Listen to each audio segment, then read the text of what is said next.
Saludos, muy buenas noches, bienvenidos a Vía V. Les saludamos como cada día desde la redacción central de La Voz de Galicia. Estamos en directos, es martes 1 de febrero. Abel Osada, portavoz del PSD en el Parlamento Gallego, muy buenas noches. Hola, buenas noches. Bueno, me gustaría empezar esta entrevista con una noticia de última hora que contamos en el informativo, que es ese fallecimiento de Roberto Tojeiro, fundador del Grupo Gradisa, uno de los grandes empresarios de este país. ¿Qué valoración hacemos del perfil de Tojeiro? Bueno, pues efectivamente el perfil de Tojeiro, que yo coincide además que conozco con un poco de detalle porque participé en un libro que editó precisamente La Voz de Galicia sobre grandes empresarios de Galicia y yo hice en este caso su pequeña biografía y de la propia empresa. Bueno, pues responde precisamente a lo que debe de ser un emprendedor en el sentido positivo del término, ¿no? Porque en realidad se trata sobre todo de avanzar mercados, de avanzar, por decirlo de alguna forma, nichos de oportunidad económica que generen empleo y riqueza, y en la medida de lo posible que ese empleo y esa riqueza permanezcan en su territorio. Él siempre estuvo muy vinculado en términos funcionales a lo que era su zona de origen y a lo que era pues esta área de Coruña, aunque luego se expandiera pues por Galicia y por fuera de Galicia. Pues hablando de asuntos del día y de actualidad, en las últimas horas la actualidad está dominada por una operación judicial que se está desarrollando en varios concellos de la Costa da Morte. La última hora es que 6 de esos 8 personas relacionadas con esta operación orquesta han sido puestas en libertad con cargos. Al margen del detalle concreto, un poco cuál es la posición del PSD en este asunto. Sí, bueno, efectivamente nosotros manifestamos ya ayer pues por supuesto el apoyo a la justicia, el apoyo a los cuerpos y fuerzas de seguridad del Estado. Entendemos que es necesario ir hasta el final de cualquier tema de corrupción o de presunta corrupción que pueda ensombrecerlo, que en nuestra opinión es una actividad y tiene que ser necesariamente una actividad noble, que es la política. En este caso pues tenemos 2 alcaldes del Partido Popular y un alcalde independiente afectados. Creo que los que están en libertad con cargos pues son del Partido Popular, 2 alcaldes. Y bueno, creemos que es el momento de que el Partido Popular hable, porque yo voy a hacer un contrafactual. Me gustaría imaginarme qué ocurriría si 2 alcaldes del Partido Socialista hubieran sido detenidos, que habría dicho el señor Rueda o el señor Miranda. Ha habido muchas relaciones peligrosas entre la política local, sobre todo, y el ladrillo, en el mal sentido de la palabra. Bueno, vamos a ver, yo creo que hubo relaciones peligrosas puntuales. Yo defiendo además con vehemencia que la abrumadora mayoría de los cargos públicos somos honrados. Efectivamente, el ladrillo en un momento de boom inmobiliario pues supuso vías de enriquecimiento fácil. Este discurso del todo es urbanizable, pues desde luego abría la puerta a comportamientos en algún caso claramente ilícitos y en otro caso desde luego que permitían pues enriquecimientos digamos no naturales, por decirlo de alguna forma, eso que se llama vulgarmente pelotazos. Y desde luego, pues lamentablemente tuvo un resultado en términos macro para el conjunto del país, que fue a profundizar una crisis económica que ya era importante en sí misma. Y yo creo que este fue la peor consecuencia, sin ninguna duda, de todo aquel boom de una ley del suelo permisiva, que todos sabemos también que fue el gobierno del Partido Popular en Madrid el que fomentó, ¿no? Bueno, Abel Osada es desde el mes de diciembre, como decíamos, portavoz del Grupo Socialista en el Parlamento de Galicia. Llegaba a este puesto después de un proceso, no sé cómo calificarlo, si tumultuoso, tormentoso, después le pondremos adjetivos, después de ver un poco el resumen de los pasos que se fueron dando hasta que, como decíamos, Abel Osada fue nombrado portavoz. Abel Osada llegó a la portavocía del grupo parlamentario a finales de diciembre en plena vorágine interna. Nombrado a dedo por Pachi Vázquez, su elección dividió al grupo e hizo saltar por los aires la figura de su predecesor. Xaquín Fernández Leiciaga cedió su asiento de portavoz a este economista, profesor universitario y afín a Abel Caballero. Hombre sencillo en las formas y rotundo en su discurso, Abel Osada tiene importantes retos. El primero, ejercer una oposición beligerante adelante con la gestión de la Xunta. El segundo, recomponer el Grupo Socialista herido de gravedad. No menos complicado será defender en Galicia las directrices del PSOE nacional, tareas que Losada afronta con gusto. Este ourensano de nacimiento y vigués de adopción está satisfecho de ejercer en la primera línea política.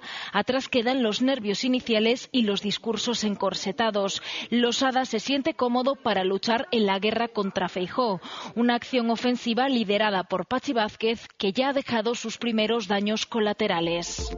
Bueno, ha anunciado ya que de alguna manera se va a reconducir la estrategia del Grupo Socialista, anuncia que van a ser más beligerantes. ¿Eran corderitos hasta ahora? No, en absoluto, no éramos corderitos. Bueno, yo creo que esta legislatura, que está en el punto intermedio aproximadamente, evidentemente cambia de fase, pero cambia de fase porque entendemos que el señor Feijóo, el Partido Popular, el gobierno de la Xunta, bueno, pues tuvo 2 años para desarrollar una actividad política, unas líneas de actuación. Todos recordamos aquel contrato que el señor Feijóo presentó en el Obradoiro como si fueran las tablas de la ley, 14 puntos de compromiso con Galicia, por cierto, todos ellos absolutamente olvidados. Y creemos que a partir de este momento, efectivamente, hay que exigir y poner de manifiesto esos incumplimientos. Por supuesto, sin olvidar la fase propositiva, que es una fase que se mantuvo en el grupo parlamentario, en este caso dirigido por Xaquín Fernández Leiceaga, durante los 2 años anteriores. ¿Por qué dejó de ser portavoz Xaquín Fernández Leiceaga? Bueno, entre otras razones, me imagino que tendría que ver con la propia discusión de una persona a un cargo, la proximidad de las elecciones municipales y también la posibilidad que efectivamente llegó a plantearse, por lo menos en términos mediáticos, de que dejara el Parlamento, ¿no? Y en ese momento, pues el secretario general y la ejecutiva decidieron que parecía más funcional que en este puesto lo desarrollara alguien que va a permanecer, pues que ya claramente iba a permanecer toda la legislatura en el grupo. Y esta fue la razón fundamental de este cambio. Bueno, alguna mente malvada sostiene la teoría de que esa máxima de un hombre un cargo fue precisamente aplicada en ese momento para prescindir de determinadas personas. Bueno, la verdad es que yo creo que la capacidad estratégica en las interpretaciones de alguna gente es peculiar, porque Pachi Vázquez salió elegido secretario general del Partido Socialista de Galicia con más del 90% de los votos en el Congreso de Pontevedra en el verano del año 2009, y un tema central de su campaña, un tema central de su comunicación con el partido era llevar adelante la cuestión de un hombre un cargo. Yo creo que un hombre, una mujer un cargo, yo creo que además es un tema que se entiende perfectamente dentro del partido y la propia sociedad. ¿Está en condiciones de afirmar con rotundidad que la aplicación de esta máxima, no creo, no sé qué adjetivo utilizar para no ser rotunda, pero no creo cierto malestar entre algunos diputados del Partido Socialista? Bueno, a lo mejor entre algunos que podían querer hipotéticamente compatibilizar 2 cargos. Digo hipotéticamente, ¿no? Pero nada más que ahí. Desde luego, en la mayoría del partido, en la ejecutiva, en el grupo parlamentario, esta práctica se consideró, primero, estaba en los papeles del partido, en los estatutos del partido, desde el año 98, y desde luego Pachi se presentó diciendo que la iba a aplicar. Y yo, desde luego, comparto absolutamente esa máxima de una persona a un cargo. ¿Cómo llega usted a la portavocía? ¿Se ofrece usted o se lo propone Pachi Vázquez? Esto no es un concurso de méritos. Vamos a ver, yo llego a la portavocía, primero, muy orgulloso de que el secretario general piense en mí. Llevo 23 años militando en el Partido Socialista, y esa mezcla, el orgullo y la disponibilidad a una organización que es indiscutiblemente la mía, pues me lleva desde luego a un grado de satisfacción y, por supuesto, a aceptar el ofrecimiento del secretario general. Le pido una opinión personal. ¿Cómo vivió esos días de relevo? Bueno, hombre, yo era viceportavoz, estaba, pues la verdad es que trabajaba, y por cierto, trabajaba muy a gusto, muy bien, y lo dije en público y tuve ocasión de decírselo en privado a Xaquín. Aprendí mucho ahí. Indudablemente siempre hay una incertidumbre, es decir, cuando cambias de ecosistema, pues bueno, indudablemente hay una incertidumbre. Pero bueno, la verdad es que el apoyo del grupo parlamentario y los compañeros, me sentí francamente apoyado por el partido en general y por el grupo parlamentario, que eran, digamos, los que estaban físicamente más cerca. ¿Qué cualidades tiene que tener un buen portavoz parlamentario? Pues no lo sé, quiero decir, probablemente muchas y probablemente ninguno las tenga todas, ¿no? Hombre, yo creo que hay una cualidad fundamental, es decir, el portavoz tiene que coordinar un grupo de personas, en este caso somos 25 diputados, Y por lo tanto, esa es una de las labores fundamentales, es decir, no solo siempre se imagina o se visualiza la imagen del portavoz como hacia afuera, en relación exclusivamente con los medios de comunicación, que indudablemente es una parte muy importante, pero yo creo que la gestión de los recursos humanos es una parte también que exige el cargo, ¿no? Y en eso estoy. Y, bueno, yo creo que las personas, cada una tenemos nuestras características, nos adaptamos también al puesto que en un determinado momento desempeñamos y, en fin, yo creo que va a salir ¿Y son bien. muy revoltosos los 25 diputados del PSOE? No, la verdad es que no son muy revoltosos. Bueno, yo creo que además a mí me gusta mucho hablar e incluso discutir. Entonces, pues yo creo que sean un poco revoltosos dentro de la casa, yo creo que es bueno, enriquece, aporta visiones distintas a un debate, aporta visiones distintas a una solución de un problema, y yo no le tendría miedo a una revuelta en el sentido en el que usted lo dice. Yo creo que tenemos una idea muy clara como grupo parlamentario, defendemos un programa electoral que creemos que es el mejor para Galicia, defendemos una acción parlamentaria que fuimos desarrollando en estos 2 años intensa en términos propositivos y desde luego ahí vamos a seguir. Sostiene que la Xunta discrimina a las ciudades gallegas que están gobernadas por el Partido Socialista. ¿En qué se concreta esta discriminación? Bueno, sí, la Xunta lamentablemente discrimina a todas las ciudades gallegas porque todas están gobernadas por el Partido Socialista o en el caso de Pontevedra por el BNG y desde luego las discrimina. Las discrimina primero en términos conceptuales, es decir, cuando el presidente Feijóo habla de eso que llama Galicia ciudad única, que yo creo que, siendo condescendiente, creo que es una frivolidad, pues en el fondo lo que está intentando es jugar un papel municipal en el poder municipal en el que en realidad no tiene ningún poder, ¿no? Y ciertamente yo conozco, pues evidentemente, más el caso de Vigo, porque vivo allí, lo sigo con más detalle, y la paralización de los proyectos ha sido brutal. Y, en fin, donde no se paralizaron y avanzan por la senda que la derecha suele dirigir cuando, digamos, lleva a cabo cuestiones en las que existe negocio. Y lo digo literalmente, lo digo en el sentido, estoy hablando básicamente del Hospital de Vigo. Es decir, cuando una obra pública estaba aprobada en un Consejo de la Xunta que la Sociedad Pública de Investimentos la hiciera por aproximadamente 400 millones de euros y ahora va a costar 1.200 millones de euros que los gallegos vamos a tener que pagar en 20 años, yo estoy hablando de negocio, estoy hablando de los dividendos de empresas que indudablemente van a participar en ese negocio. Eso es una discriminación muy grave, porque eso significa que los ciudadanos de Vigo van a ser los únicos ciudadanos de Galicia. Parece que lamentablemente Pontevedra también se va a añadir a ese carro, que van a tener hospitales con una gestión público-privada que hasta ahora lamentablemente ha dado muy mal resultado en todos los lugares en los que se ha implementado. Desde el Parlamento se siente bien el pálpito de la sociedad gallega. A veces se les acusa por parte de la ciudadanía de estar en una especie de castillo, sí, en el que no se percibe exactamente cuáles son las preocupaciones reales de la gente. Sí, bueno, sí hay ese discurso, pero los diputados hacemos muchísimos kilómetros, pero muchos kilómetros.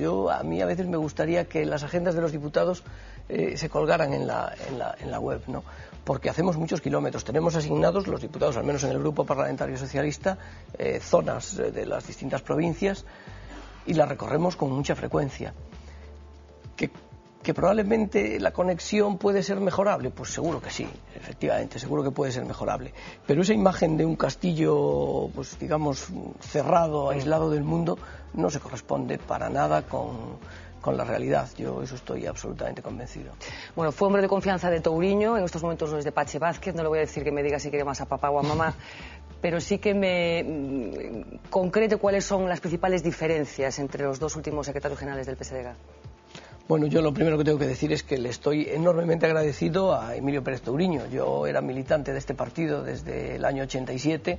En el año 2000 yo estaba dando mis clases en la Facultad de Económicas de la Universidad de Vigo y Emilio pues me ofreció entrar en su ejecutiva y a partir de ahí, bueno, pues se inició, en fin, mi carrera política, digamos, ¿no? Y por supuesto aprendí mucho con él cuando estuve en la ejecutiva, cuando estuve de diputado y el relativamente poco tiempo que estuve de director de su gabinete.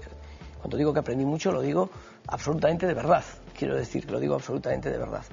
Es cierto que trabajé menos con Pachi, es decir, llevo estos 2 años trabajando, digamos, de forma directa, y cada uno tiene sus características, indudablemente, pero yo creo que no.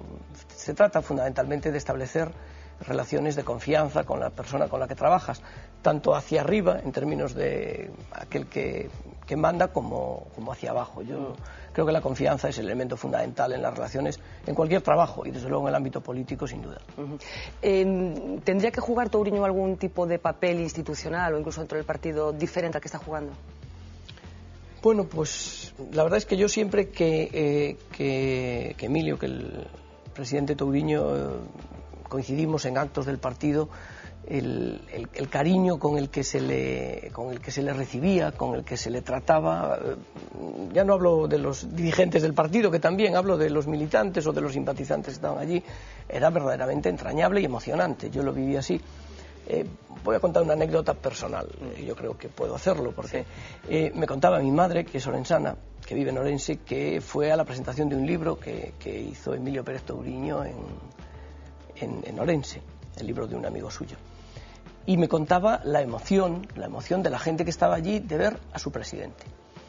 Y yo creo que el Partido Socialista de Galicia es así como ve a Emilio Pérez Touriño. Estoy absolutamente convencido. Yo, desde luego, es el presidente de Galicia. Será el partido, porque los ciudadanos, la verdad es que no lo vemos por ningún lado. No, pero bueno, él efectivamente ahora está en el Consejo Consultivo, trabaja. Yo también, los que conocemos a Emilio, sabemos que es un intelectual. Quiero decir, tenía una trayectoria académica, profesional, antes de estar, digamos, en primera línea política, y todos sabemos, los que conocemos, que la reflexión intelectual y el trabajo intelectual y el trabajo de despacho, pues le gusta, no sé si más, pero por lo menos tanto como la proyección pública, ¿no?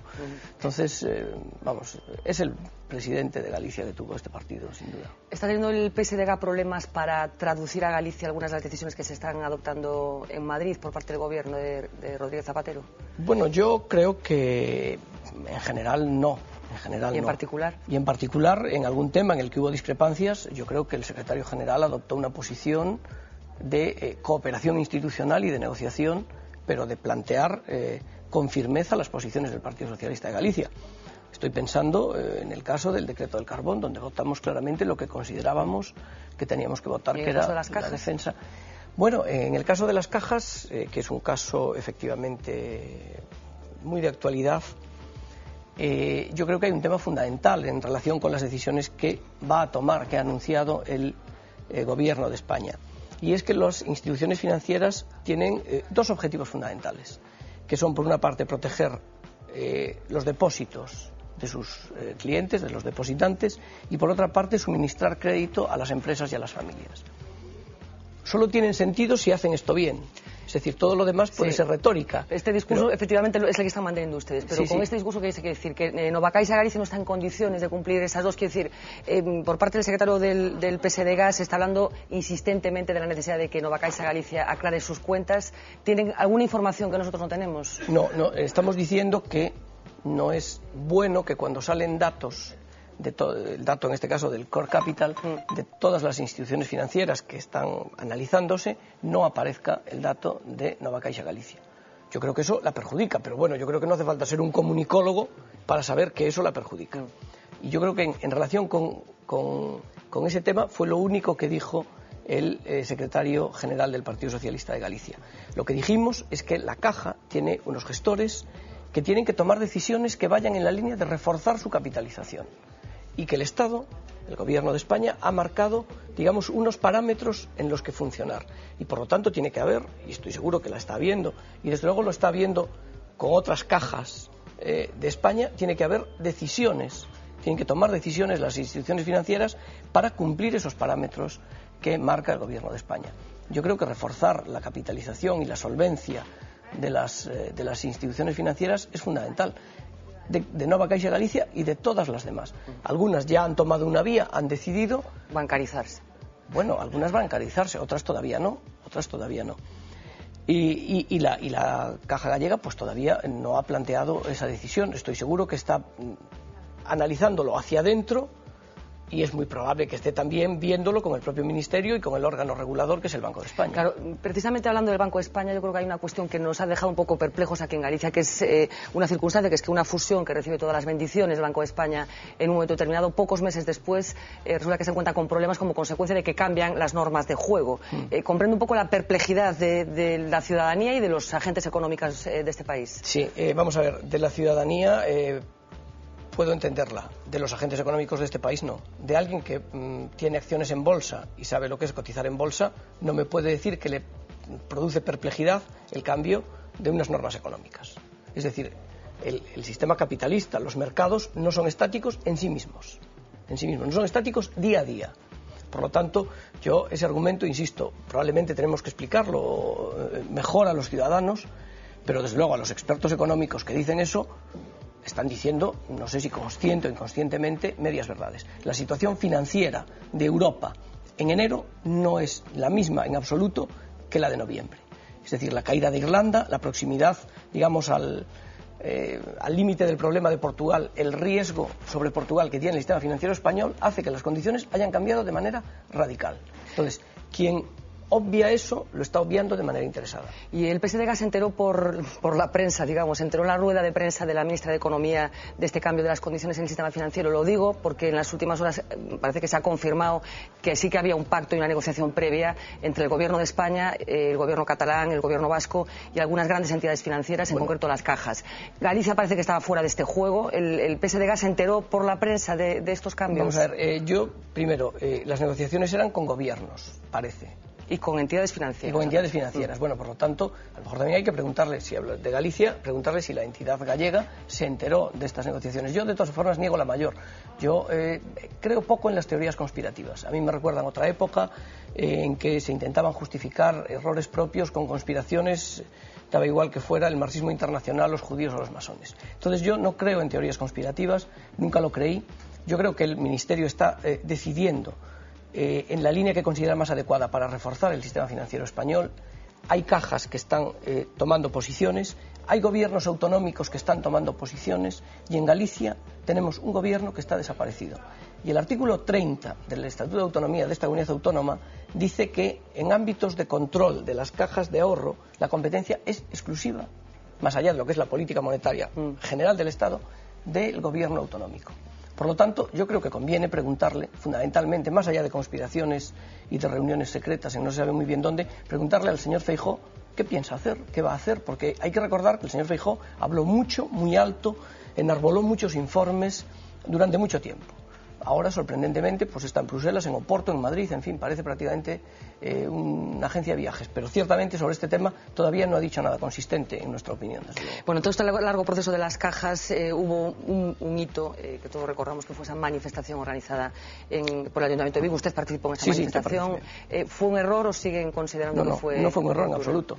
Esa manifestación respondía a un interés del Gobierno de la Xunta de dirigir de una forma claramente política y gubernamental un proceso de fusión. Y el Partido Socialista de Galicia lo que dijo es que así no, que el proceso de fusión tenía que hacerse según quisieran las cajas y siempre auspiciado por el Ministerio de Economía y por el Banco de España, como por cierto, así se hizo. Porque yo quiero recordar aquí cómo un directivo de una de las cajas, amenazado con un informe para privarlo de su posición de gobierno, es hoy uno de los directivos de la caja, de la nueva Caixa Galicia. Por lo tanto, yo creo que las decisiones que tomó el gobierno gallego fueron unas decisiones claramente de parte. ¿Y esas acusaciones de localismo que cayeron sobre el Concello de Vigo? Bueno, el localismo es siempre recurrente. Esta comunidad autónoma, primero una cuestión. Antes de ser portavoz del grupo parlamentario, yo pues era portavoz de Joaquín Fernández Leizaga, que es de Santiago, y antes era Ismael Rego, que era de Burela. Yo nunca oí decir que había localismo ni de Burela ni de Santiago. Solo se habló de localismo cuando el portavoz era un vigués. Bueno, pero entonces, la manifestación se organizó en Vigo. Hablo del yo me refiero al localismo asociado a esa manifestación. No, eso no era una manifestación de localismo, era una manifestación de defender lo propio. Eso no es localismo. Localismo es si defiendes lo propio confrontando injustamente con otro. Pero yo creo que defender lo propio no es localismo, es justicia.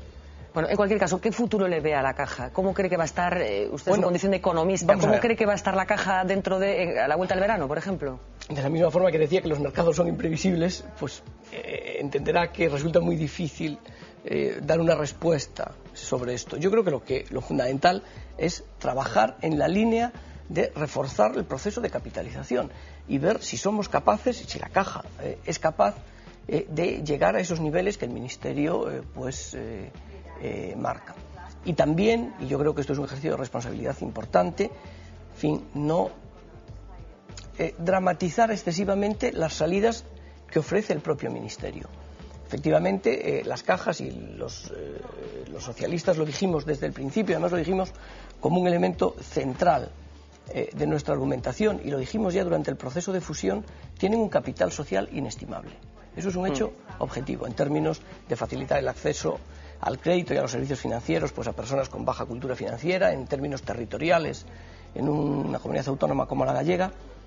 Pero en todo caso, yo cada vez que escucho esa dicotomía de solvencia y galeguidade, pues está muy bien, pero para que haya galeguidade tiene que haber solvencia. Es decir, el punto A, el nudo gordiano de la cuestión es que financieramente sea viable y sea capaz de financiarse en los mercados internacionales, y por lo tanto significa que transmita confianza a esos mercados.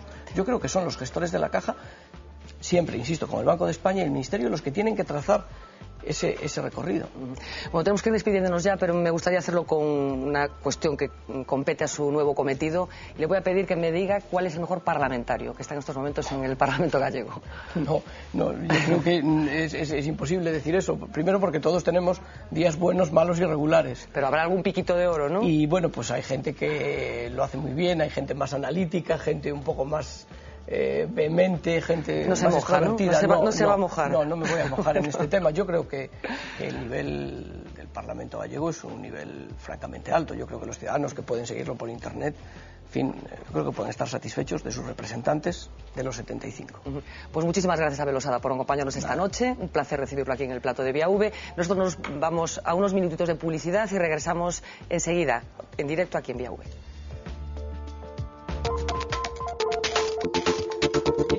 Sobre las 10 de la noche continuamos en directo en Vía V. Abrimos ahora mesa de actualidad con Xaime Pita, muy buenas noches. Hola, buenas noches. Ernesto Sánchez Pombo, muy buenas noches. ¿Qué tal? Buenas noches. Carlos Punzón, muy buenas noches. E Ignacio Carballo, muy buenas noches también.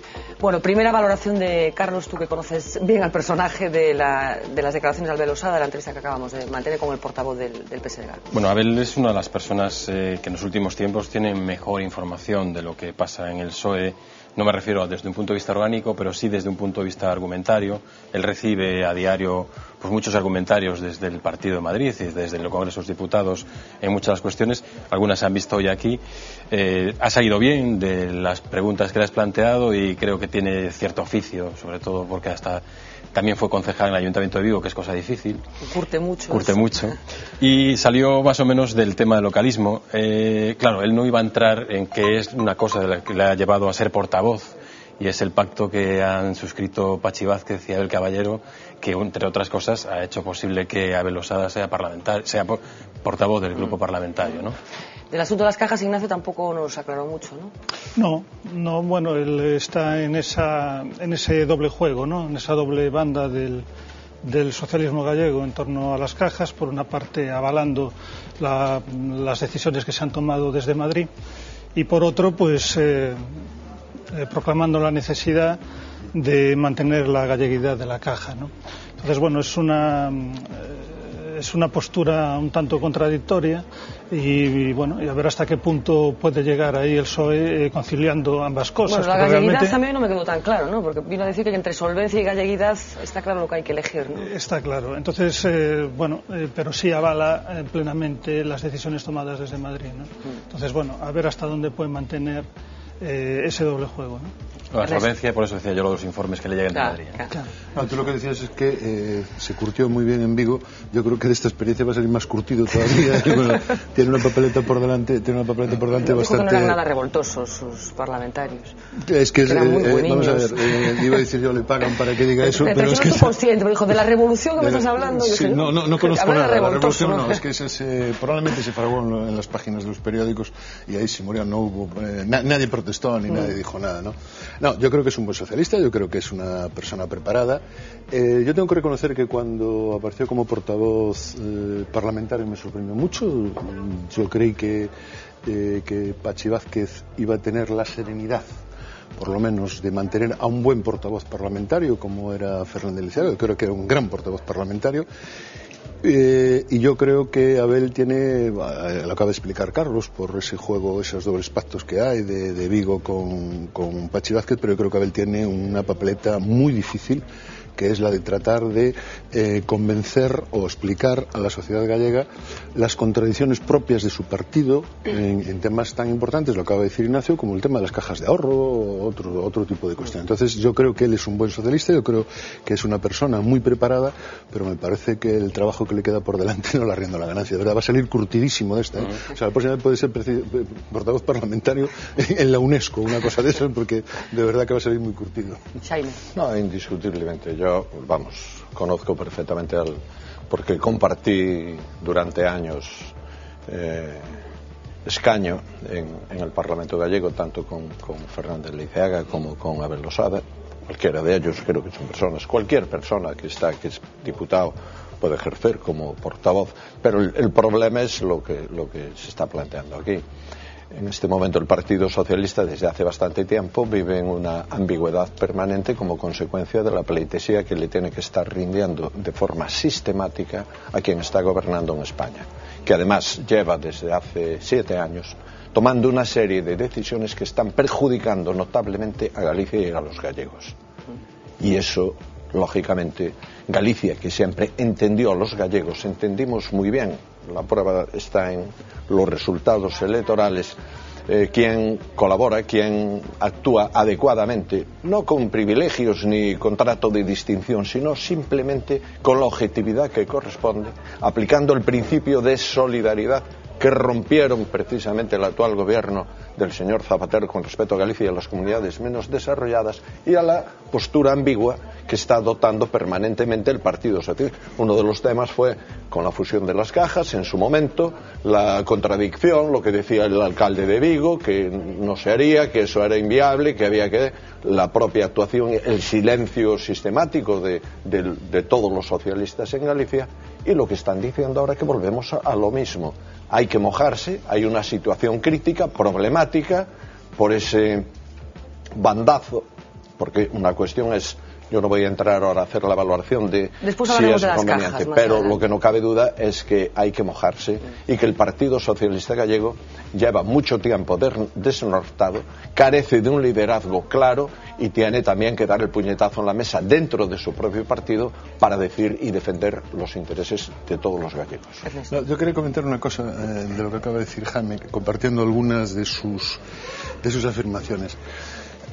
Yo creo que sí, que efectivamente el gobierno del Estado ha visto siempre a Galicia pues con cierto desaire, ¿no? Con cierto desaire. Pero yo también tengo una sensación que no sé si compartís conmigo, que es la de que aquí hemos estado lamentándonos, instalados en el lamento, colocaditos muy bien en el lamento, diciendo qué mal nos trata Madrid, qué mal nos trata Madrid. Y tú acabas de decir, el Partido Socialista tiene que dar un puñetazo. Y yo os digo de verdad, a mí me hubiera gustado, y me encantaría que lo hiciese, que el presidente de mi comunidad autónoma de vez en cuando dé un puñetazo encima de la mesa, se vaya allá a la Moncloa, de un puñetazo, porque claro, tenemos el tema de los aeropuertos, tenemos el tema del AVE, tenemos el tema de la financiación, tenemos el tema de las cajas, tenemos infinidad de temas. Pero es que esto que digo yo, que en el ADN nuestro va el lamento, nos quedamos todos así mirando y decimos, ¡jo, qué mal nos trata Madrid! Bueno, pero para eso hemos elegido un presidente, tenemos presidente, tenemos un gobierno, tenemos consejeros, tenemos las herramientas suficientes para irnos allí y que nos representen. Lo que pasa, claro, si andamos presentando el candidato en Córdoba y nos vamos a los desayunos de no sé qué y andar de viaje no sé cuándo, pues es que al final no hacemos lo que tenemos que hacer, que es llegar allí, dar un puñetazo y decir, mire usted, esto se ha acabado. Sí, ser más beligerante. Ser más beligerante, claro, porque es que, claro. Simon, nosotros llevamos siempre, es cierto que no nos tratan bien, pero es que sin ánimo de entrar en ninguna... Bueno, esto no pasa con Cataluña, que llegan allí y amenazan y dicen, mire, esto no me lo haga, que no se lo consiento. Hablas de Cataluña, hablaremos claro. de Cataluña precisamente y del papel que ha jugado Cataluña y Euskadi y otras comunidades, y otras comunidades en el asunto de las cajas, claro, que Galicia no ha jugado, sea por culpa del PSDG o por culpa del PPDG, en cualquier caso no lo ha jugado. En cualquier caso, la culpa nuestra, de ninguno que estamos en esta mesa, no es, claro, que sepamos. Bueno, la noticia del día en cualquier caso sigue estando en la Costa da Morte, esa operación orquesta que se iniciaba ayer. Saben que han sido detenidas 8 personas. Hoy el juez tomaba declaración a 6 de ellas. Han quedado todas ellas en libertad con cargos. Este es el resumen de lo que ha sucedido hoy. Tras pasar la noche en el calabozo, el empresario Daniel Ogando espera dentro del juzgado. Poco después llega su hijo. Son los primeros detenidos que declaran ante el juez. recibieron adjudicaciones de obras públicas supuestamente irregulares de los otros detenidos, los alcaldes de Fisterra, Cee y Mazaricos y 2 concejales. Esas obras adjudicadas ascienden a más de 3 millones de euros entre 2009 y 2010, muchas de ellas con dinero procedente del Plan E. Obras como esta Casa de la Cultura en Cee, equipamientos deportivos en Mazaricos y Fisterra y obras de saneamiento y urbanización. Bueno, esas cosas ya casi se esperaban. Pero hizo bien el alcalde, dio trabajo al pueblo.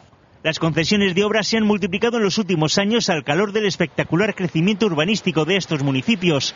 Urbanizaciones como esta de Fisterra, muchas veces sin terminar, de dudosa legalidad y vacías durante la mayor parte del año.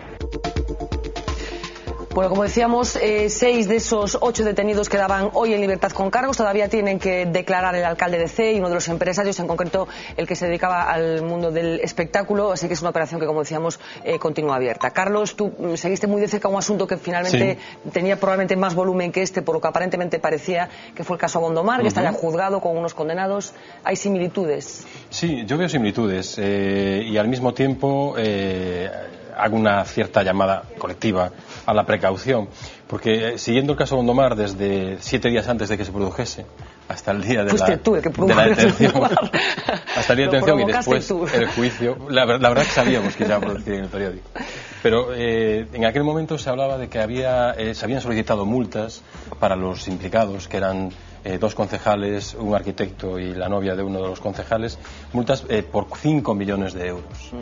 Quiero recordar que al final el caso se cerró con 742.000 euros de multa. Con lo cual, yo recuerdo en aquel juicio, como el fiscal hablaba de este caso como que un caso que iba a marcar un antes y un después en la corrupción en España, y evidentemente creo que lo ha marcado. Ha quedado muy claro que delinquir desde la política en cuestiones de tramas urbanísticas, corrupción y demás es muy barato. Es muy barato. Ha servido para que algunos fiscales o jueces, o en el caso de Gondomar, algunos fiscales que participaron en la instrucción ascendiesen de puesto y fuesen recompensados por ello, pero hubiera gustado que algunos periodistas que estuvieran estudiando para periodistas hubieran estado en aquel juicio. Muchas de las aseveraciones que se hacían en aquel juicio, cualquier periodista que las hubiera hecho en cualquier medio hubiera sido condenado a mucho más dinero quizás del que fue alguno de los imputados en el caso, porque la verdad que allí se hacían aseveraciones que se desmontaban con lo siento y lo retiro. Y yo me temo que casos como el de la Costa de la Morte ahora, o como en su día el de Castro del Rey o el de Mugardos, acaben en mucho menos ruido del que se están produciendo desde instancias policiales y judiciales. Bueno, el hecho de que hoy se produjera ese decreto de libertad de todas las personas que han declarado hasta el momento, bueno, como que ha dejado a la gente un poco desinflada, ¿no, Ignacio? Sí, bueno, es lógico por otra parte, ¿no? Están en los que se sabe hasta ahora, falta por declarar mañana el alcalde de Cee, me parece, y otro empresario. Sí. Bueno, pues en libertad con cargos, bueno, a ver en qué acaba. Está empezando la instrucción de este caso y, bueno, hay que ser prudentes mientras tanto, ¿no? Pero estoy plenamente de acuerdo con lo que decía Carlos, que, bueno, meter la mano pues sale bastante barato, ¿no? En España quizá es momento de que se planteen reformas importantes para que se puedan incrementar las penas en estos casos, porque los delitos de cohecho, por ejemplo, pues conllevan multa, y en el caso pues claramente de Gondomar, que bueno, por cuestiones como arrepentimiento y demás, pues se rebajaron sustancialmente esas multas, ¿no? Entonces efectivamente sale barato, y yo creo que aquí lo que hace falta es claramente un gran pacto de Estado para que haya un compromiso de todos los grupos políticos, de todos los partidos, para luchar sin ambajes, sin tolerancia cero en los casos de corrupción y normalizar las cosas, porque está claro que en los últimos tiempos se ha generado en España, no solo en Galicia, pero bueno, por los casos que conocemos de España, desde el estallido de Marbella, o Baleares, Comunidad Valenciana,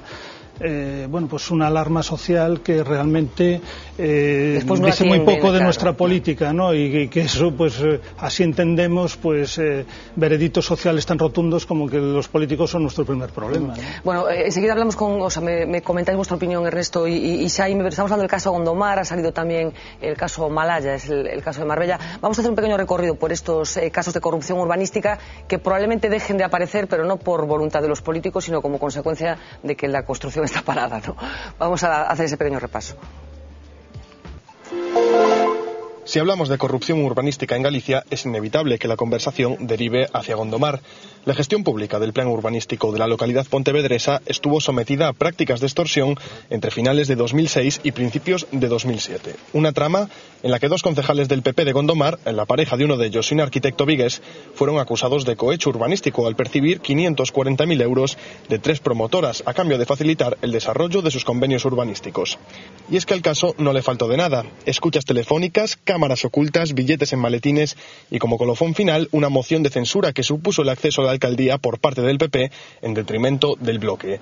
De hecho, los nacionalistas denunciaron en su momento la conexión entre la moción y los casos de corrupción. O PP estaba ao tanto desto, o señor Louzán supervisou directamente a moción de censura co líder de Move Gondomar, que como todos sabedes, todo o mundo sabe, foi financiado fortemente cos cartos estos dos subornos. Los altos niveles de corrupción en España parecen favorecidos por el sistema. La excesiva burocracia, sobre todo a nivel local, favorece que las recalificaciones ilegales o las modificaciones de los planes de ordenación prosperen cómodamente, gracias a la falta de vigilancia y la relativa impunidad de la que gozan estos delitos.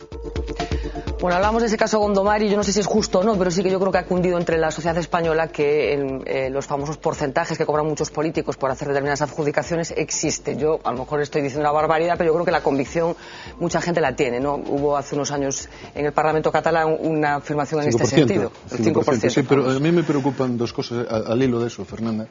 Es que existe el convencimiento, la creencia de que esto es una cuestión generalizada, el 2%, el 5%, pero me preocupa tremendamente a este respecto la condescendencia de los ciudadanos. Es decir, ahí salía nos reíamos a medio porque salía un ciudadano que dice yo traballo ao pueblo que é o que ten que facer. No, vamos a ver, yo creo que todo tiene unos cauces por donde debe discurrir cualquier actuación de un cargo público, y yo entiendo que un ayuntamiento debe de cuidar antes de nada de la economía o sea, un alcalde y una corporación debe cuidar antes de nada de la economía de su parcela, de su ayuntamiento, pero claro, el hecho de desfavorecer o de primar o de llevar o de intercambiar, por decirlo de alguna manera, las obras entre un par de empresas y sabiéndose que después, en algún caso, como ha sido lo que estaba hablando Carlos, había comisiones por medio, pudiera ser que no sé si va a ser esto o no lo va a ser, pero yo en este caso quiero ser tremendamente prudente. Yo eso no creo que no lo debe de aprobar la ciudadanía, porque claro, si lo aprueba el ciudadano de la calle,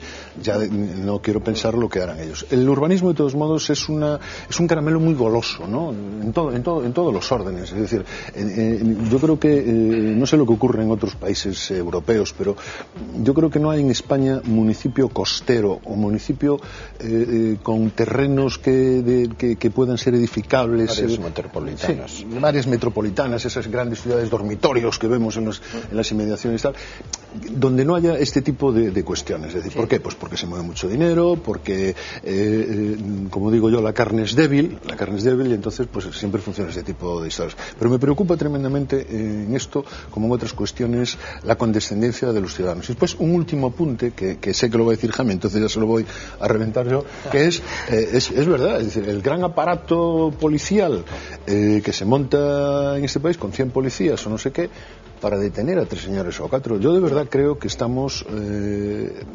llevando probablemente las operaciones de detenciones de instituciones a lo mejor un poco lejos. Y yo tengo una imagen clavada, que es la de aquel hombre que había sido Maciá, creo que se llama Maciá Lavedra, que había sido vicepresidente del gobierno catalán, que es un señor de 80 años, un venerable anciano, esposado, cogiendo un saco con su ropa en un recinto policial rodeado por 3 coches policiales donde era imposible de escapar de allí, ni el mismísimo Sandokan escaparía de allí, y el pobre del señor Maciá Lavedra tal. Yo creo también que de la misma manera que reflexionamos sobre algunas cosas y tenemos que reflexionar todos, deberíamos también reflexionar. Ayer domingo San Pedro reflexionaba aquí sobre el hecho de que estas operaciones se producen con una cierta proximidad a determinadas contiendas electorales también. Sí, a lo mejor claro. Es que se quiere dar ejemplo, pero yo creo que hay que ser prudentes en este tipo de cosas. No, más que ejemplo, yo creo que lo que se quiere es también a veces alarmar. Es importante alarmar. Yo no voy a defender en eso. Yo tengo, vamos a ver, toda la experiencia, porque yo que participé en el gobierno gallego, que fui portavoz del grupo parlamentario, pero yo tengo 14 años de experiencia municipal. Fui el primer candidato de Alianza Popular en mi pequeña ciudad, que es Betanzos. Y desde luego hay muchísimos casos, muchísimos, con denuncias nosotros mismos las presentamos, que luego por circunstancias muy especiales fueron sobreseídas, etcétera, etcétera. Ahora, lo que no cabe duda ninguna que no se entiende es cuál es el motivo de que no solo un pacto, yo estoy de acuerdo, el pacto que se hizo antitransfugismo, el pacto que se puede hacer en esto, pobre que después no sirve, digo, pero ¿por qué no se acomete de verdad? Yo lo dije desde el principio de mi vida política hace 27 años, ¿por qué razón no se acomete una ley, por ejemplo, en el tema urbanístico? ¿Cómo es que tiene las plenas competencias las corporaciones locales después de lo que está lloviendo y no se arbitra una ley en la cual órganos supramunicipales supervisen para impedir que puedan acontecer estas cuestiones y que nadie pueda caer ni siquiera en la tentación porque se le controla perfectamente? ¿Por qué los órganos de control internos y externos con los que cuenta la administración, como pasa pues por ejemplo con la intervención, con los secretarios, como sucede con los órganos externos, como es, por ejemplo, el Consejo de Contas que se creó? ¿Por qué no se hace una separación? No es solo controlar las cuentas de la Xunta ni cómo actúan, sino también los ayuntamientos. Se tomó un acuerdo en el Parlamento gallego hace años, yo era entonces portavoz de Economía, para que se interviniese en concellos grandes, medianos y pequeños, aboleo. Pero hay que ampliarlo, hay que trabajar más. Y yo digo siempre lo mismo, hay que ejercer, sobre todo en los organismos públicos, control y control, para evitar estos escándalos. De hecho, en Europa, en muchos países existen más órganos de control y existen unas leyes más concretas. No esperar el voluntarismo que puede ejercer el político de turno, porque eso no sirve. Pero en cualquier caso, son decisiones que al final dependen de los políticos. Y en cuanto a y yo quería decir que en cuanto a la actuación policial, solo le faltó que llegara en barco la policía de Nueva York para hacer un desembarco al cual ya están acostumbrados después del Casón en aquel famoso año. Ya están acostumbrados los vecinos de todo ese territorio, porque de verdad hay que tener un poco de recato y un poco de respeto, porque sean concejales, alcaldes o lo que sea, son ciudadanos en un estado de derecho y que tienen unos derechos como tenemos todos los demás, que parte del supuesto de la inocencia y que no se puede actuar como si hubiera el desembarco de Normandía. Jaime, de todos modos, cuando pides un órgano superior, hablas del Consejo de Contas, pero que le tengamos más respeto que se le tiene al Consejo de Contas, porque el Consejo de Contas, o sea, un órgano superior con ejecución y tal, el Consejo de Contas por pasar no le pasa ni las cuentas a las diputaciones. Perdón, pero precisamente lo cual demuestra la carencia de que las leyes que tenemos en este país no son eficaces. Creamos órganos y tenemos órganos que al final son ficticios porque no cumplen con los objetivos, cuál es el fin que deben de cumplir. Bueno, lo cierto, enseguida seguimos hablando, pero lo cierto es que en los últimos 4 años, según una investigación que le hemos fusilado aquí a Carlos Punzón, 76 cargos públicos se han visto inmersos aquí en Galicia en diferentes procesos judiciales, muchos de ellos relacionados con el urbanismo.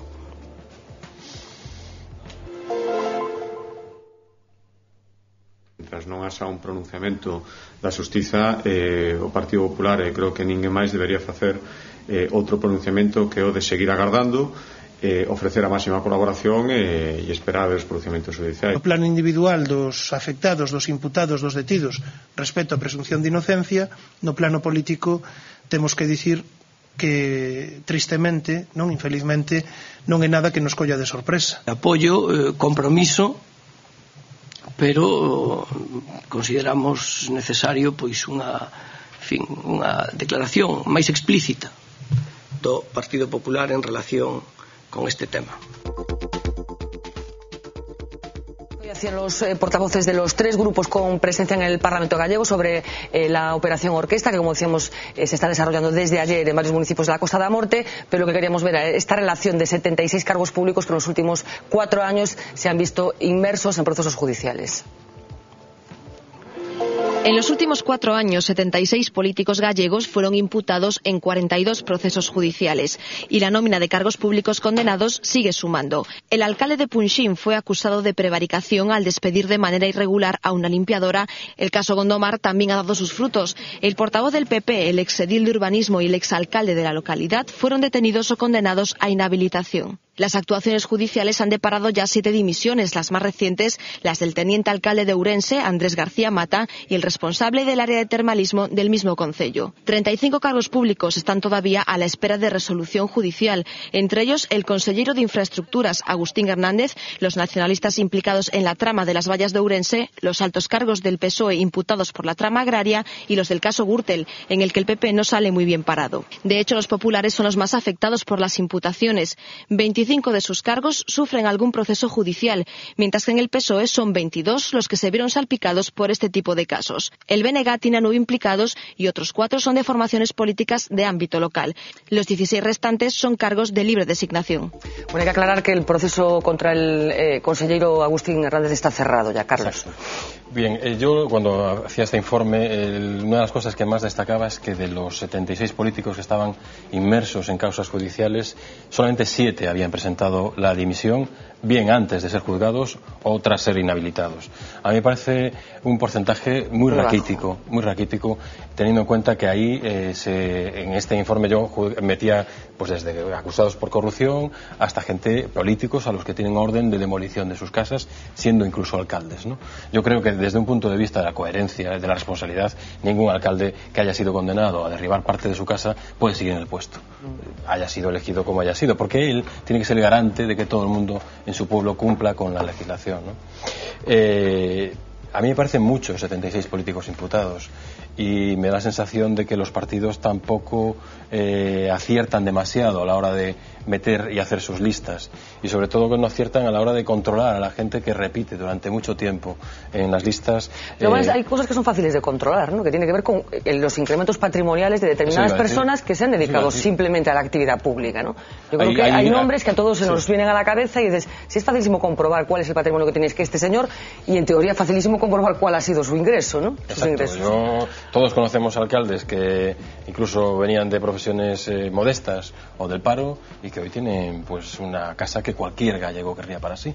Yo no sé si lo cumple con todas las obligaciones fiscales o no, pero yo invitaría a que Hacienda fuera un poco más efectivo y diligente en ver y en comprobar cómo se han construido determinados imperios. No hace falta nada más que sea lo mismo diligente que es con cualquiera de nosotros, es decir, con nosotros. Pero mira, eso de que estás contando tú, Carlos, que comparto absolutamente, me parece raquítica y casi, si me permitís, insultante la cifra de 7 dimitidos, es que de un tiempo a esta parte nos hemos instalado en la descalificación inicial y permanente de cualquier tipo de proceso de este. Mira, ya no vamos a hablar de esto, vamos a hablar de lo que ha ocurrido últimamente con la investigación llevada a cabo con las drogas de los deportistas. Yo me quedé pasmado como cuando se detienen a unos deportistas por inyectarse sustancias, inmediatamente tiene una corte de gente, de cargos responsables incluso, que salen en su defensa. Es decir, es que estamos pervirtiendo el fundamento. Bueno, incluso alguna dice que el acoso que está sufriendo es como consecuencia de su vinculación en el partido político. Y además, al día siguiente se monta una manifestación delante de la casa de Marta Domínguez, la atleta esta, y qué bien, Marta, qué chica más buena eres, con niños pequeños además. O sea, nene, lo que hay que hacer es meterse a la sustancia de Marta para llegar a ser campeona del mundo. En esto está ocurriendo exactamente lo mismo. Es decir, no solo no dimite la gente, sino que además hay ese amparo que se le da desde el propio partido, desde la propia institución, y ojo, que es lo que me preocupa, desde la propia sociedad. Bueno, hay una institución que periódicamente está en el punto de mira cuando se habla de asuntos irregulares, que es la Diputación de Ourense. La última novedad saltaba ayer mismo, está hoy en los periódicos, en La Voz de Galicia, que es ese nuevo concurso de selección de personal en el que curiosamente el 66% de las plazas han sido cubiertas por personas vinculadas de forma directa o indirectamente al Partido Popular. La Diputación de Ourense ha dado a conocer los resultados de 9 concursos para diferentes plazas vacantes en la provincia. El resultado, el 66% de las propuestas de nombramiento conocidas mantienen algún tipo de nexo con el Partido Popular. Exconcejales, hermanos de familiares políticos del presidente de la Diputación, representantes de juntas locales o ediles de pequeños concellos son algunas de las personas propuestas para los cargos ofertados, todos ellos con alguna relación con José Luis Baltar. Se trata de un capítulo más del largo serial de los concursos y oposiciones de dudosa credibilidad que la Diputación ourensana ha convocado en los últimos años. Sin duda, uno de los que más ha dado que hablar ha sido el de la portería del edificio cultural de la Diputación. 33 porteros para un inmueble que solo cuenta con 2 puertas. Sigue lloviendo sobre mojado en Ourense. El PSDG ha criticado recientemente al organismo provincial, asegurando que conviven en ella hasta 3 generaciones distintas de populares. Pero parece que las críticas apenas salpican a Baltar. Bueno, la última hora desde la Diputación de Ourense, yo no sé si hay qué valoración, realmente la gente del PP en Ourense debe ser mucho más lista que los demás porque tiene cierta tendencia a aprobar las oposiciones que convoca la Diputación. Que tienen una capacidad grande, pero bueno, yo creo que si analizamos también en otros, esto es, hombre, hay algún mal endémico que sucede en ciertas formas, ¿no? Yo la verdad, como fui siempre partidario de la máxima transparencia en todo y del concurso, que la gente pueda participar para que se pueda elegir, sea por una oposición, el método que se aplique, normalmente una oposición, y recuerdo que en varios sitios que se recurrieron oposición, unas veces pues se estiman los recursos, otros no, pero de todos modos yo digo siempre que vivimos en una sociedad muy permisiva en muchas cuestiones y vuelvo a lo mismo, control, transparencia, creo que es fundamental, sobre todo para quienes ejercimos o ejercen en la vida pública, es fundamental. Creo que, por ejemplo, se habló hace un momento, qué bueno era que fuéramos capaces, pactando, de llegar a una limitación de mandatos en todos los organismos que se producen la elección de los cargos por sufragio. Creo que era importantísimo. En eso, ¿cuánto tenemos que aprender a pesar de la crítica de los países que nos llevan muchas décadas de adelanto? Y ahí pongo siempre, por ejemplo, y me quito permanentemente el sombrero, los que somos profesores de la historia de los Estados Unidos de América, el país más moderno en cuanto a su constitución, el que tiene la democracia más antigua del mundo, el que tiene la constitución más antigua del mundo y en donde se practica y predicando con el ejemplo por parte de sus mandatarios y en donde se castiga ya. Sí, pero en donde estos principios los respetan con una pulcritud excepcional y que espero que algún día, porque yo que creo en la gran democracia y en el Estado de Derecho, que se haga exactamente más o menos. Ignacio, hablamos de las oposiciones y también es cierto que hay demasiados casos de problemas con las oposiciones que se convocan en Galicia, no solamente estoy hablando de la Diputación de Ourense, estoy hablando del Serga, estoy hablando de Ourense, de la Diputación de Ourense, creo que va de todos los récords, ¿no? Efectivamente, ese es un caso más en una larga lista, ¿no? Efectivamente, el gobierno gallego ha anunciado medidas más duras de control en oposiciones que son de la administración autonómica, pero yo me temo que seguirá ocurriendo, ¿no? Y hay casos muy llamativos que no han sido sancionados todavía, bueno, pues de favoritismos, de enchufismos, de extraños números unos de familiares de altos cargos políticos, en fin, hace falta mano dura en estos temas. Bueno, falábamos, perdón Ernesto, que tenemos unha chamada que atender, falábamos da Diputación de Ourense, temos outro lado do fio telefónico, o vicepresidente da Diputación de Lugo, Antón Bao, moi boas noites. Hola, moi boas noites. Bueno, hoxe pola mañá dixo algo que xa coñecíamos por parte do BNG, pero que vindo de vostede, que é vicepresidente da Diputación de Lugo, parece que ten un valor especial e que esa proposta para que desaparezan as deputacións provinciais. Por que queren que desaparezan? Unha proposta que é histórica nas teses políticas do Bloque Nacionalista Galego, que dende o primeiro momento defendeu que estas institucións non formaban parte da tradición histórica do entramado administrativo galego e que non estaban sendo útiles para o mesmo. Neste contexto de crise económica no que se aboga por adelgazar todo o que teñen que ver coas administracións, evidentemente está hoxe en día de moda un debate e nós seguimos defendendo o mesmo que defendimos sempre, e en coherencia con eso eu, ainda estando nesa diputación e gobernando nesa diputación, porque así decidiron os cidadáns de Lugo, manteño a coherencia das miñas posicións políticas e da miña formación, sigo abogando porque hai que remodelar a administración galega, esa arquitectura territorial, e evidentemente seguirei mantendo esas teses porque estou convencido de que debe ser así, e cada día máis xa non son as teses única e exclusivamente do Bloque Nacionalista Galego, sino que cada día máis voces se suman a coincidir en que si por algún sitio hai que atacar a necesidade de reducir e remodelar a administración, a arquitectura da administración territorial galega, é pola eliminación das diputacións, indo cara a un mellor financiamento dos concellos, cara a comarcalización de servicios, a mancomunidade de servicios, e iso creo que está empezando cada vez máis a dar sentido a moitos argumentos de distintos puntos de vista. Bueno, como coñecedor profundo dunha diputación, tendo en conta, como decíamos, que é vicepresidente da Deputación de Lugo, cales son os principais vicios dos organismos provinciais?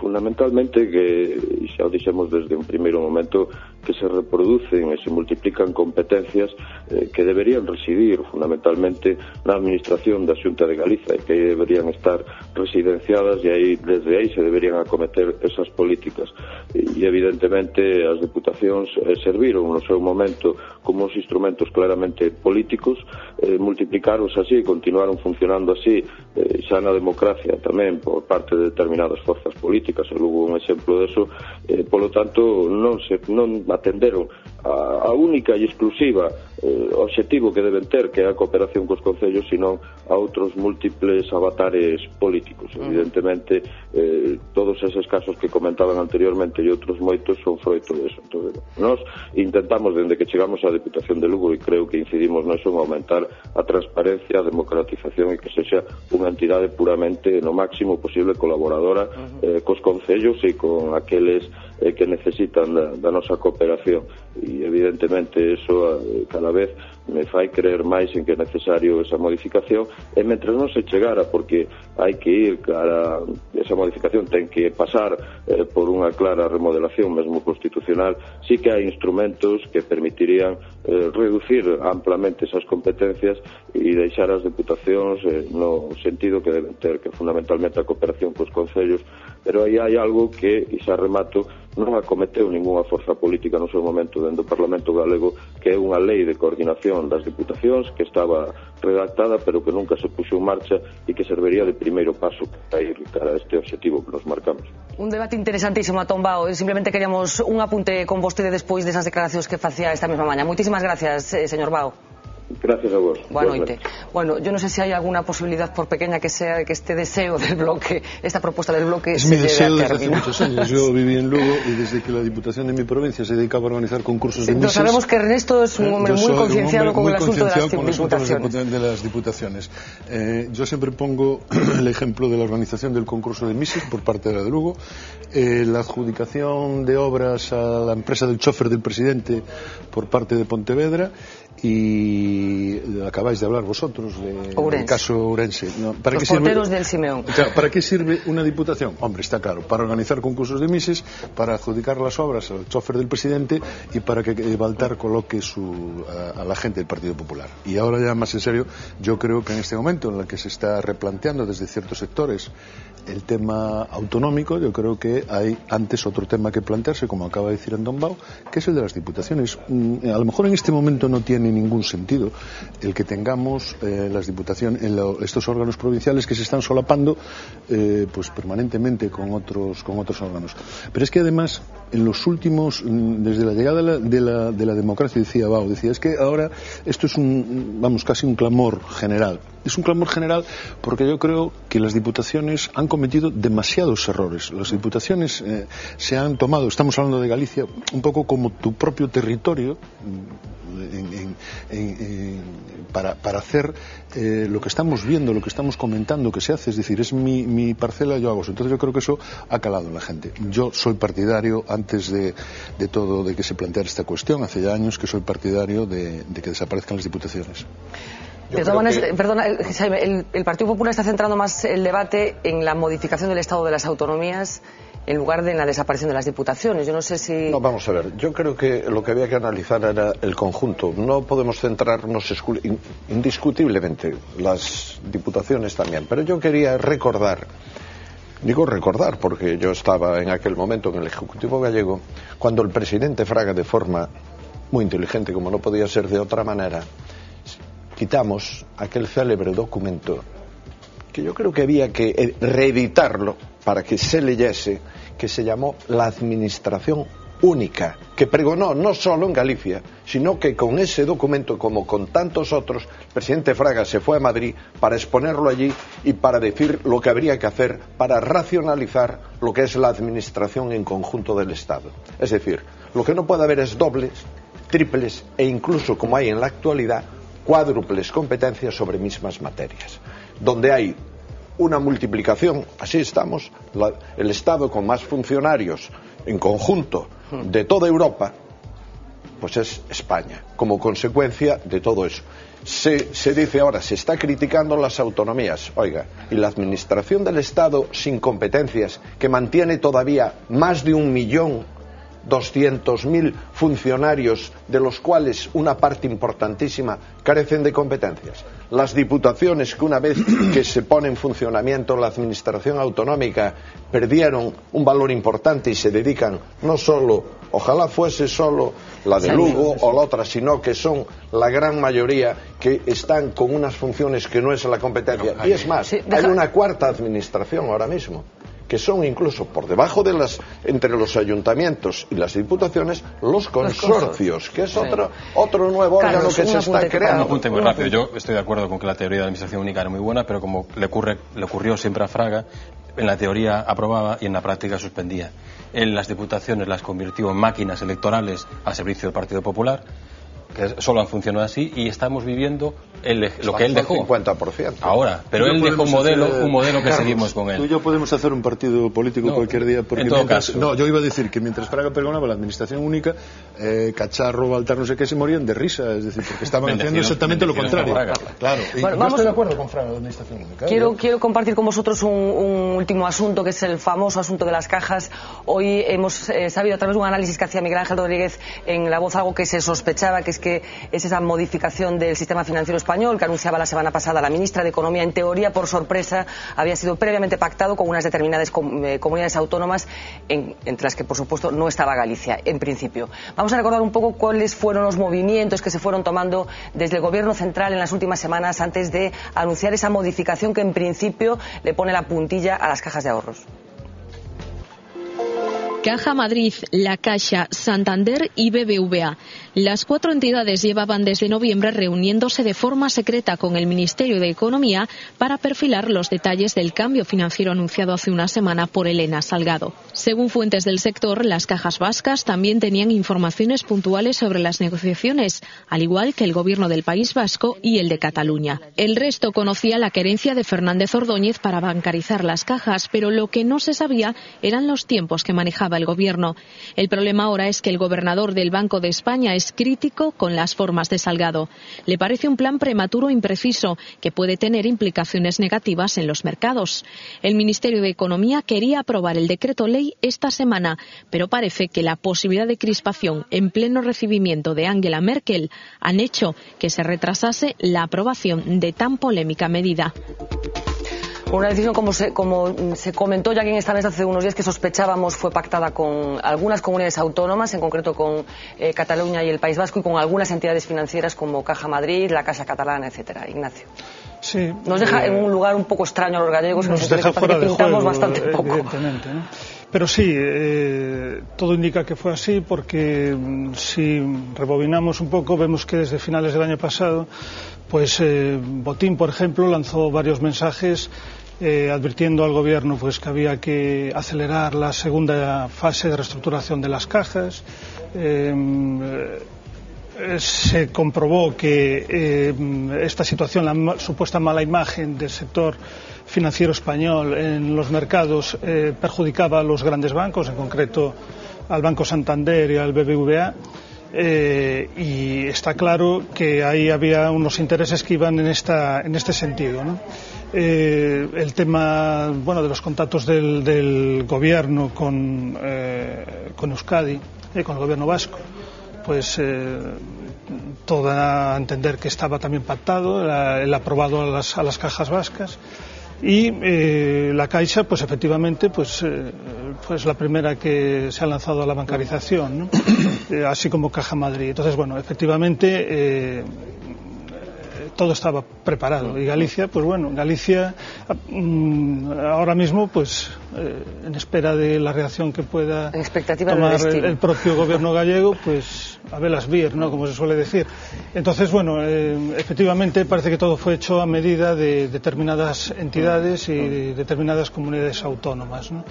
Bueno, hoy mismo Guillermo Vázquez, el portavoz nacional del Bloque Nacionalista Galego, remitió una carta al presidente de la Xunta y al secretario general del PSDG, Pachi Vázquez, en la que les propone una reunión para un poco empezar a liderar desde el punto de vista político una solución para el embolado en el que en estos momentos está Nova Caixa Galicia. Carlos. Sí, yo creo que el Bloque en esta cuestión de las cajas mantiene una hoja de ruta de lo más estable de los tres partidos del arco parlamentario gallego.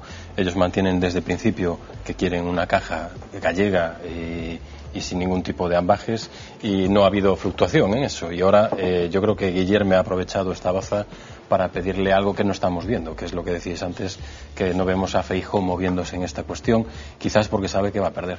Mínimo apunte. No, es que yo creo que, insisto en una idea que decía Ignacio, se sabía que se iba a dar este paso, lo sabían, todo el mundo lo sabíamos todos, que había un segundo proceso, y es que aquí lo que faltó fue liderazgo.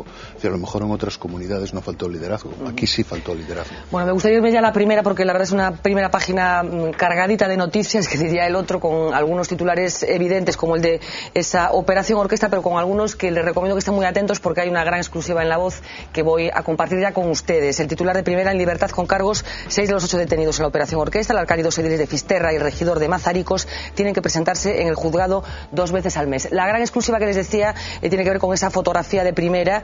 Es la foto de Ochucán. Este hombre fue absuelto por el asesinato de una prostituta en Lugo, y finalmente le ha confesado a La Voz de Galicia que sí que la mató. Una confesión que, según le confesó a nuestro compañero que hizo esta información, no hizo en el transcurso del juicio porque nadie le preguntó. Trouxe na casa de Mateina es el titular. El absuelto por el jurado del asesinato de una prostituta confiesa a La Voz. José Carnero asegura que se lo dijo a los investigadores, pero que nadie le preguntó en el juicio si era el autor del crimen de Sober. Como decía, exclusiva de La Voz de Galicia, que aparecerá mañana en este periódico. Otra noticia también que se ha producido en el transcurso del día de hoy y que tiene trascendencia para Galicia: la muerte de un empresario, Roberto Tojeiro, que creó el grupo Gadisa y fue promotor de Reganosa, un óbito que se producía esta tarde y que adelantaba también el informativo de V Televisión. Finalmente, les dejo con otro titular que tiene que ver también con Galicia, con un asunto que estábamos hablando ahora mismo. La Caja Gallega necesita 2.000 millones con las exigencias máximas de Elena Salgado. Como decía, algunos de los titulares de este periódico que viene cargadito de noticias. No sé si Tojeiro nos merece algún comentario o la exclusiva esta del hombre que finalmente sí mató a la prostituta, según ha confesado Ernesto. Sí, cualquiera de las dos. Yo solo decir, porque Jaime conoce muy bien la trayectoria de Tojeiro, yo creo que era un gran empresario, pero sobre todo era un gran empresario gallego. Claro. Es decir, que yo creo que este tipo, la doble condición no se da siempre, a pesar de que siempre decimos eso. Yo creo que era un gran empresario y gallego además. Respecto a la exclusiva, que me parece interesantísima, ese titular de Trouxe na casa de Mateina, se sabía, parece ser que se sabía, no había otra posibilidad que hubiese sido él, ¿no? Lo que ocurre es que por estas cosas de la justicia a veces nos quedamos sorprendidísimos de por qué no se castiga convenientemente una fechoría de este tipo, ¿no? O sea, y esto me parece, desde luego, me imagino que no sé si hay capacidad para reabrir el caso. Sí, creo que no está, que hay posibilidad de recurso, supongo que me imagino que se presentará el devenir procesal aparecerá. Es que esto parece que estamos ante, permitidme la expresión, ante una chulería, ¿no? Es decir, llego al juicio, como quedé libre, pues ahora voy y digo, pues ya que me juzgaron, ahora sí, fui yo el que la maté. Lo sabía todo el mundo, pero digo, por esas extrañas cosas de la justicia que nunca llegamos a entender. Yo, la verdad es que con la justicia tengo unos problemas de comprensión tremendos, ¿no? Y sobre todo cuando es ese tipo de cosas de violencia, que se llevaba la minifalda, aquellas sentencias de la minifalda más alta. Yo tengo problemas de comprensión con la justicia, los tuve siempre y creo que los sigo teniendo. Jaime, un mini apunte. No, simplemente decir que creo que Roberto Tojeiro se acaba de morir, uno de los ejemplos de lo que es ser gallego, ese tesón y ese espíritu de trabajo, de sacrificio, y que convirtió, partiendo de una pequeña empresa familiar, convierte en una gran empresa competitiva dentro del ámbito regional y del ámbito nacional, y que además hizo una apuesta muy importante en algo tan conflictivo como fue y sigue siendo en parte el tema del gas en Galicia, pero que es tan importante para nuestro desarrollo y para nuestra competitividad de las empresas, sobre todo en el ámbito de las dos grandes zonas de Galicia, y que siempre quedamos descolgados, y que en este caso, precisamente por el acuerdo que hubo entre el gobierno gallego y este empresario, se quitó para adelante y no se nos fue, como por desgracia otras cosas que se van de Galicia siempre, por la falta de esa capacidad empresarial. Bueno, pues el recuerdo de Xaime Pita a Roberto Tojero, que como decíamos fallecía esta tarde. Tenemos que dejarlo ya por hoy. Muchísimas gracias, Ignacio, Carlos, Ernesto, Xaime, por acompañarnos esta noche. Nosotros regresamos mañana a partir de las 10 menos 20, como siempre en directo. Les dejo con los titulares del día. Sean muy felices.